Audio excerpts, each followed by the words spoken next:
Se supone que ahorita hay como menos ruido para comenzar una grabación, así que vamos a darle. Les digo que ya estoy a punto de comenzar a grabar y lo primero que sucede es que pasa un güey manejando con reggaetón a todo volumen. Gracias, güey.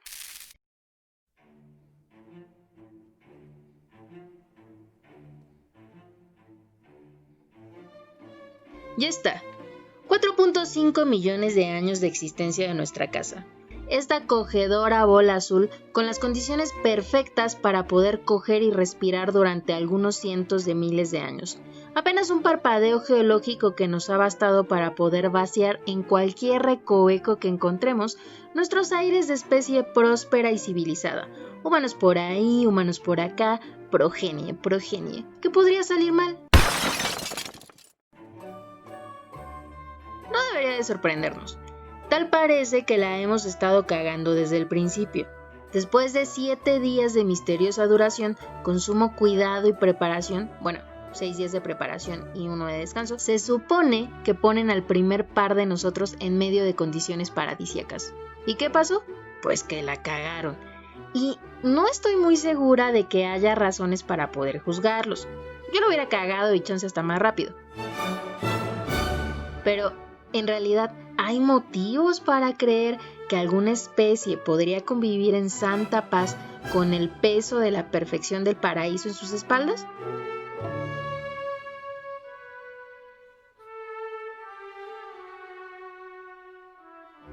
Pues bueno, algunos dicen, que un experimento podría brindar pistas de la respuesta a esa pregunta. Mi nombre es Caro Escobar y el debraye del día de hoy es acerca de Universo 25. Corría el año de 1968. Un año bastante agitado, por cierto. Y rodeado de todo ese contexto, había un hombre estadounidense dedicado al estudio del comportamiento animal, el etólogo John B. Calhoun, quien en ese peculiar año comenzó el que quizás sea el más famoso de todos sus experimentos y el que arrojó resultados que han inquietado a muchos desde entonces. Él no experimentó con seres humanos, hizo estudios con ratones de laboratorio, pero la hipótesis es que hay fuertes motivos que permiten concluir que los resultados de sus experimentos pueden aplicarse en especies de mamíferos con cierto grado de organización social, y eso evidentemente nos incluye a nosotros, los temidos de entre todos los homínidos, los seres humanos. Ahora que escuchen el experimento, ya me dirán, si sí o si no, algunas de las cosas les suenan parecidas a la realidad que enfrentamos día con día.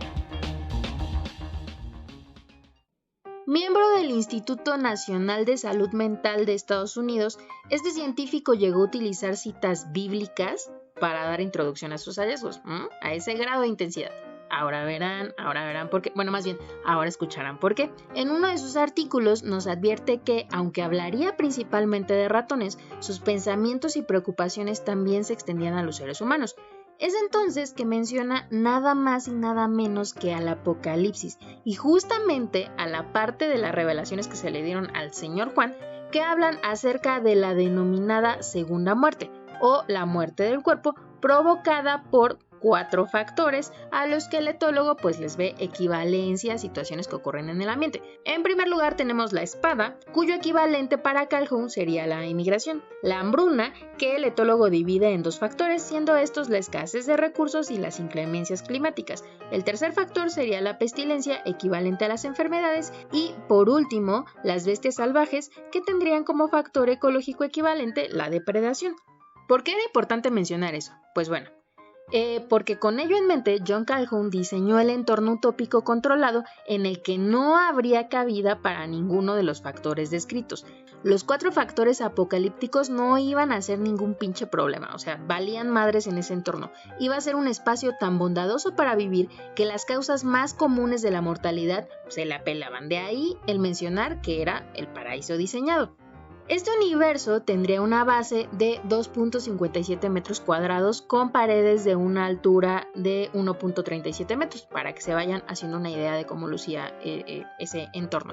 El ambiente fue bautizado como Universo 25 y sería el hogar de 4 pares de ratones de 48 días de edad. En especies no humanas no existe lo que les venimos manejando como infancia, entonces pues podríamos decir que eran ratones jovenzuelos. Si bien el entorno nos puede parecer algo pequeño, a escala de ratón sí pudo haber sido algo así más amplio, o sea, no sé, algo así como un parque delta con suficiente pues, espacio y corredores. Universo 25 tenía todo lo que cualquier ratón desearía o lo que podemos suponer que desearían. Contaba con túneles, áreas para trepar, comida y agua en cantidades más que suficientes, materiales para hacer nidos y una temperatura adecuada para cada día del año. Los ratones introducidos en el universo estaban sanos, periódicamente serían revisados y su ambiente sería aseado de manera constante. Con todo eso preparado, pues Calhoun y su equipo se esperaban que los ratoncillos pues la pasaran bien y que con tan cómodas condiciones pues después de unos días hubiese una ratoniza, ¿no? Y entonces, el 9 de julio de 1968, para ser exactos, da comienzo la fase A del experimento, que tuvo poco más de 100 días de duración. Universo 25 parecía ser un ensueño y la población de ratones se duplicaba cada 55 días y hasta aquí pues todo iba perfecto. Después comienza la fase B, justo la fase que tuvo un periodo de crecimiento bastante rápido, 20, 40, 80, 160, 320 ratones, pero cuando ya había una cantidad de 620 ratones destetados, la tasa de crecimiento de la población en el universo 25 disminuyó. Ya para ese punto del experimento se había llegado a lo que yo considero el punto de no retorno, porque ya con 620 ratones pues qué verdes haces. Pero lo interesante de las cosas dentro del universo es que las cosas para esos ratones ya no se veían muy normales. Al final de la fase B, todo el espacio físico más deseable estaba lleno de grupos sociales organizados. Era un total de 14 grupos sociales identificados. No todos esos grupos sociales eran del mismo tamaño, pero sí se contabilizaron 14. Y había un total de 150 adultos y unos 470 ratones inmaduros. El grupo de ratones jóvenes era unas 3 veces más grande de lo que lo era el grupo de los adultos. Y para empezar, eso ya es algo que en condiciones naturales no se observaría jamás. Tenían un exceso aparente de población. ¿Por qué aparente? Porque pues todos los recursos eran vastos, no todos estaban disfrutando el ambiente.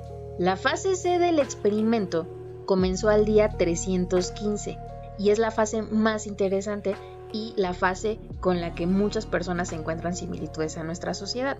La fase C se caracterizó por el estancamiento. Ahora en vez de duplicarse cada 55 días, se duplicaban cada 145, lo que hizo demasiado lento el crecimiento de la población. Se observó que había un numeroso grupo de ratones machos que no llevaban a cabo ningún tipo de comportamiento que se esperaría por su parte. Al no haber encontrado ningún nicho social, fueron relegados al centro del lugar. ¿Por qué al centro? Si han tenido la oportunidad de observar a un grupo de ratones, bueno, espero que no, porque al menos para mí es algo asqueroso, pero si ustedes han visto un grupillo de ratones, sabrán o tendrán nociones de que a ellos pues les gusta estar en las orillas o en las esquinas. ¿Por qué? Porque estar en el centro significa pues tener más probabilidades de que llegue un depredador y te mate, ¿no? En Universo 25, todas las esquinas y las orillas del lugar ya estaban ocupadas por los grupos sociales, quienes eran rechazados o no podían cumplir ninguna función o pues sí, fueron corridos de sus nichos, estaban en el centro del universo. Lo que son las cosas. A pesar de que las condiciones climáticas eran agradables, se desataron olas de violencia entre los ratones. La situación empeoraba cada vez más, iba en escalada porque un ratón que fuera lo suficientemente atacado o muy atacado, eventualmente también se convertiría en un ratón atacante. Además era un ambiente demasiado hostil, se podía observar que de pronto estaban unos ratones así, no sé, tranquilos, y de la nada un pinche ratón se ponía a atacar a otro. Entonces, pues la violencia era una situación generalizada. Esta ola de agresiones provocaba altas exigencias a los jóvenes machos territoriales porque tenían que defender sus territorios de ratones pues más maleados que de pronto llegaban. Y ante esa presión, muchos de esos machos renunciaron a su rol y entonces las hembras lactantes quedaban expuestas a los ataques de los invasores. Debido a esas condiciones, las hembras se volvieron cada vez más agresivas. Había un entorno violento por todas pinches partes, pero lamentablemente las hembras no solo eran más agresivas para defender sus nidos, sino que en realidad también generalizaron la agresión hacia sus crías. Los destetaban mucho antes de lo normal, los abandonaban cuando se mudaban de un lugar a otro para huir de los ambientes hostiles o ya ni siquiera estaban dispuestas a ejercer ningún tipo de conducta maternal. Obviamente los ratones abandonados o los que eran maltratados o los destetados de forma prematura pues no contaban con suficientes conocimientos de interacción social. Nunca se les brindaron tales herramientas, carecían de un adecuado contacto con otros o de convivencia sana y había grandes posibilidades de que fueran violentos o disruptivos también. Su sociedad estaba pasando por un proceso como de degradación. Es así que lo que comenzó siendo la utopía de los roedores había pasado a volverse un pequeño infierno. Pese a todas las bondades que el entorno les ofrecía, se había producido la degeneración de su sociedad, un hundimiento en la conducta. Agresiones entre machos, agresiones hacia las hembras, hembras con las crías, había canibalismo también y eso Calhoun tal cual lo bautizó como pues hundimiento en la conducta.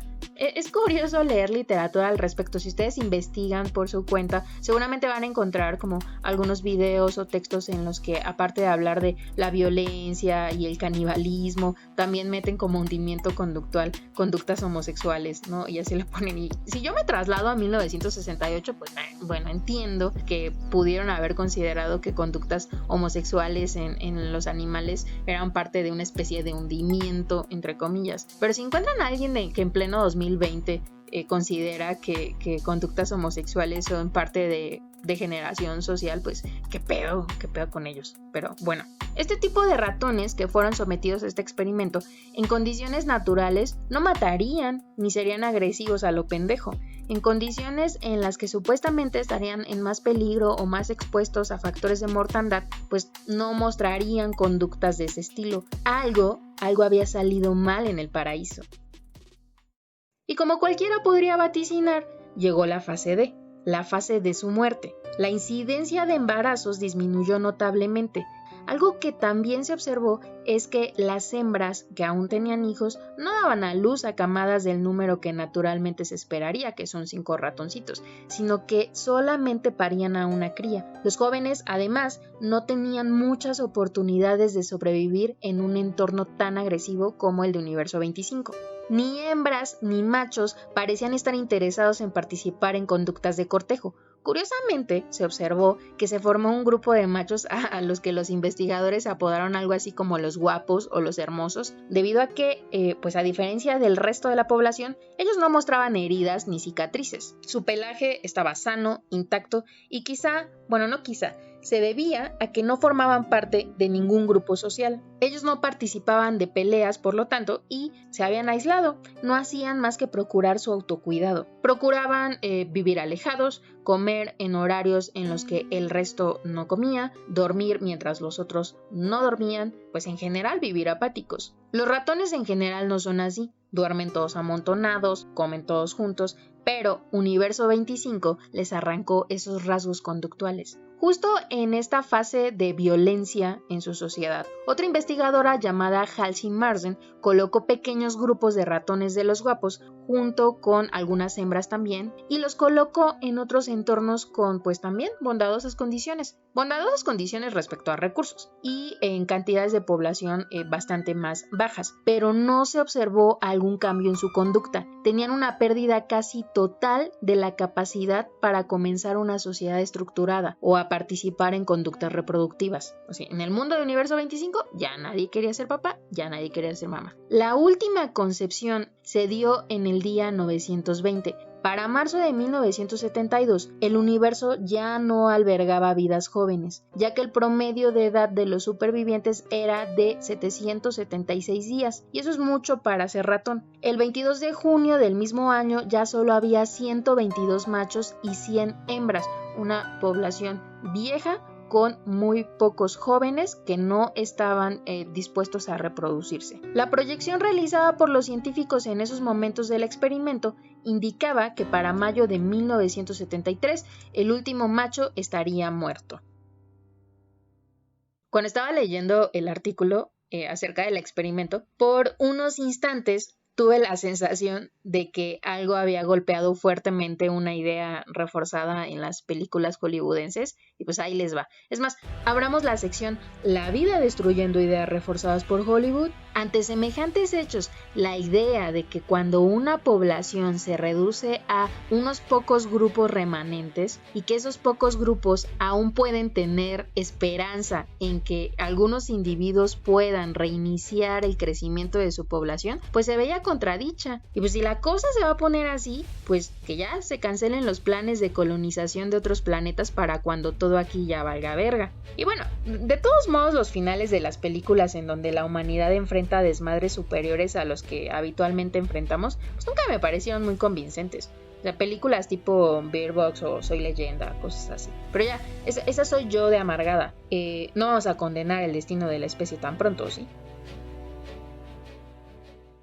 ¿Qué fue lo que concluyó más bien Calhoun? Bueno, en primer lugar, nos recuerda que en Universo 25 se redujeron notablemente las causas habituales de mortandad. Recordemos que era un pequeño paraíso, pero el hecho es que al impedir que los ratones emigraran y superar la tasa de supervivencia, se obtenía un número excesivo de individuos. Para Calhoun, la sobrepoblación era tan nociva que desde su punto de vista se tenía que brindar atención, o tanta atención como generalmente pues se atienden los problemas de escasez de recursos o de enfermedades. Y cierto, cualquiera que viaje en el metro a las 7 de la mañana pues repinche siente que hay algo mal en términos de tamaño de la población, pero cuidado, porque verlo así, tan solo en términos de somos un chingo, es plano, es simplista y me temo que hasta peligroso. Y es que siento que tengo que decirlo, porque de pronto no nos vaya a aparecer alguno con trauma de Thanos. O sea, por si acaso, repitamos o repitan después de mí.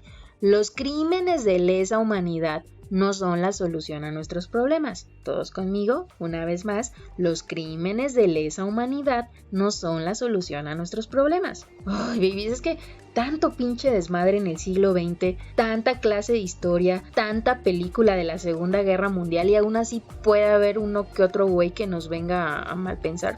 En fin.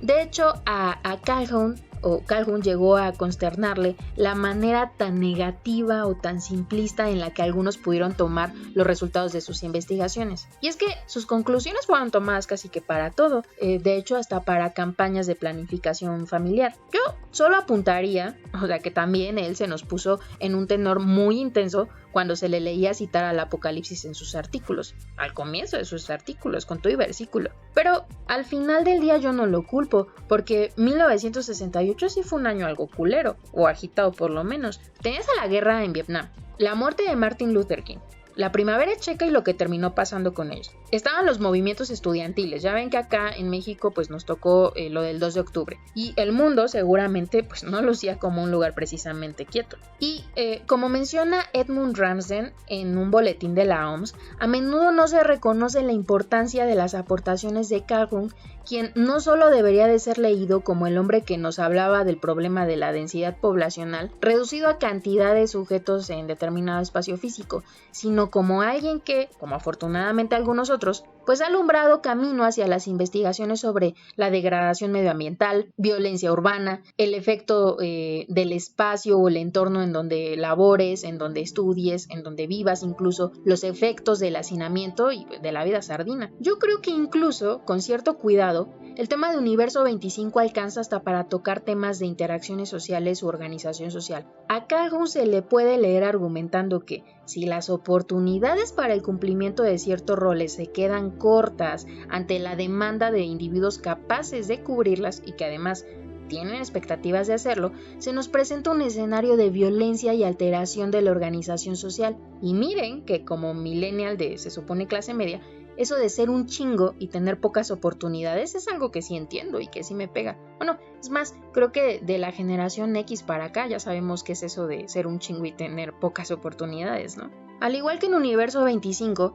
el tema no son principalmente los recursos, sino la organización social que complica el acceso a esos recursos, la distribución del espacio con el que contamos, cómo estamos habitándolo, los efectos del hacinamiento y la segregación. Tampoco es para que renunciemos a la organización social o a los rasgos culturales que pues hemos mantenido durante básicamente toda nuestra existencia, porque justamente nuestra capacidad para organizarnos socialmente y la cultura pues son las claves que nos garantizaron el éxito como especie, porque corporalmente no somos la gran cosa, o sea, no tenemos muchísimas, o más bien carecemos de herramientas que nos permitan pues defendernos o sobrevivir al ambiente. No tenemos cuerpos resistentes. Sí, está bien, lo concedo, tenemos un cerebro muy chingón y qué bonitos prefrontales y todo lo que quieran, pero solos no lo hubiéramos armado. Y no es nada más cómo nos organizamos con roles sociales, ustedes cazan, nosotros sembramos, nosotros nos quedamos a cuidar a las crías, bla, bla, bla, sino la cultura, la generación de cultura que actúa como un pegamento, ¿no?, de la especie y nos ha mantenido hasta el punto en el que llegamos. Sigmund Freud tiene un ensayo muy bonito al respecto. Se llama El malestar en la cultura. Ya si quieren nos aventamos después un debraye acerca de ese ensayo, porque fíjense, Sigmund Freud no nada más es todo penes, me gusta mi mamá, me gusta mi papá, sexo copular. No, Sigmund Freud es mucho más que eso. Ya actualmente a lo mejor, pues, no sé, yo tengo la percepción de que ya no es respetado tanto como quizás alguna vez pudo haberlo sido. Luego con la pinche serie que le hicieron en Netflix, pero bueno, es otro tema, me estoy debrayando. El punto era, Sigmund Freud tiene este ensayo que se llama El malestar en la cultura, que filosóficamente es muy bonito. ¿Y de qué va? Pues bueno, que justamente la presión cultural que tenemos sobre nosotros pues es causa de malestares psicológicos en nosotros. Si eras un ser humano de la época de la revolución industrial y tenías que trabajar pinches 14 horas al día sin descanso, ni sábados ni domingos ni entre semana ni nada, y cuando llegabas a tu casa pues apenas te alcanzaba para comer, apenas si tenías ganas de comer, tenías un chingo de hijos que además también tenías que poner a trabajar para subsistir, pues bueno, obviamente ibas a tener un chingo de pedos. Actualmente no sé qué tan alejados estamos. Hay que ser conscientes de los privilegios que pues a veces tenemos, ¿no? Si estamos haciendo home office, privilegio. Si tienes trabajo, es más, ya el hecho de tener trabajo, pinche privilegio. Y estoy segura que pues vivimos una especie de esclavismo de siglo XXI. Pero la cosa es ir encontrando una especie de equilibrio entre estas normas culturales y exigencias sociales y pues también la vida y la rienda de nuestros instintos y de nuestro disfrutar el ser y el estar, ¿no? O sea, si quieres estar encuadrado en tu casa, pues estás encuadrado en tu casa y punto, ¿no? No nos podemos desligar de las normas sociales o culturales que nos mantienen en cintura para no hacer un desvergue como especie. Y pues como ven, hay tarea que hacer. Tenemos como humanidad ya varios problemillas con el tema de la distribución de recursos, distribución de espacios, distribución de oportunidades, equilibrio en nuestros roles sociales. No es un secreto para nadie. Bueno, esperen, paréntesis. Para los que no creemos que el pobre es pobre porque quiere, todo esto pues no es un secreto.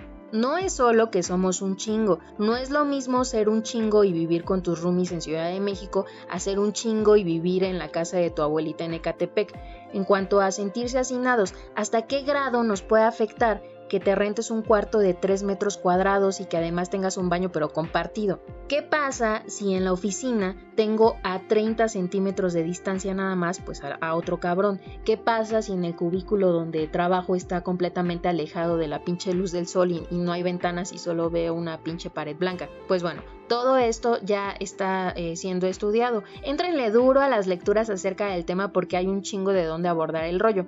Hay urbanistas, arquitectos, psicólogos, psiquiatras, sociólogos y más estudiando acerca de estos temas. Gracias a todas esas investigaciones, ahora ya se sabe que el sentirse hacinado no es solamente producto de ser un chingo, como les decía, en un mínimo espacio, sino que también depende de aspectos culturales, factores psicológicos, ¿no? Como por ejemplo ciertas capacidades en los individuos para responder ante situaciones estresantes. Por eso, por ejemplo, pues hay una que otra pelea en el metro en horas pico, pero no a diario ni a todas horas todos los usuarios están partiendo la madre. Producto de esas investigaciones, también conocemos que la necesidad de privacidad es variable, no es el mismo grado de privacidad del que yo tengo necesidad que la necesidad de privacidad de mi vecino o el güey que sale encuerado a su balcón, etcétera, ¿no? Y tampoco es lo mismo el nivel de privacidad que necesita un mexicano al que pues necesita un japonés o un alemán. Hay factores sociales, culturales, psicológicos de por medio. Y para aplicaciones ya vistas en vida práctica, pues obviamente se están buscando alternativas de cómo mejorar nuestros entornos, cómo mejorar las vías de movilidad, cómo mejorar jornadas, etc. Ven, sí somos unos pinches primates bien curiosos. Generalmente o históricamente causamos muchos pedos, pero también somos conscientes de ello. Hasta donde sabemos, pues los ratones no lo son. Y esa conciencia a nosotros nos brinda la oportunidad de decidir, en medida de lo posible, pues ya no hacer esos pedos o ya no participar de esos pedos y elegir cómo hacer frente a cosas culeras de nuestro alrededor. Y no solamente cómo hacerles frente, sino también cooperar para que en un futuro cercano o a mediano plazo, pues otros no tengan que enfrentar esas mismas situaciones culeras. Estamos todos aquí embarcados, todos. Y les voy a dejar el nombre y el link del artículo de Calhoun que pude leer. Está en inglés y no les voy a mencionar el título porque seguramente lo pronunciaría muy pinches mal, pero en español vendría a ser algo como el crecimiento explosivo y la desaparición de una población de ratones. Es del año 1973. Y también les voy a dejar el link del boletín de la OMS redactado por Edmund Ramsden, ¿sí se pronuncia así? En fin, que se llama El animal urbano, densidad de población y patología social en roedores y en el ser humano. Si les despertó curiosidad esta onda, pues ya, con ese par de lecturas ustedes ya pueden agarrarse y seguirse su caminito por su cuenta. Llegó hasta aquí el Debraye número 2. Yo soy Carolina Escobar. Les mando un abrazo, no se me sientan hacinados y bye.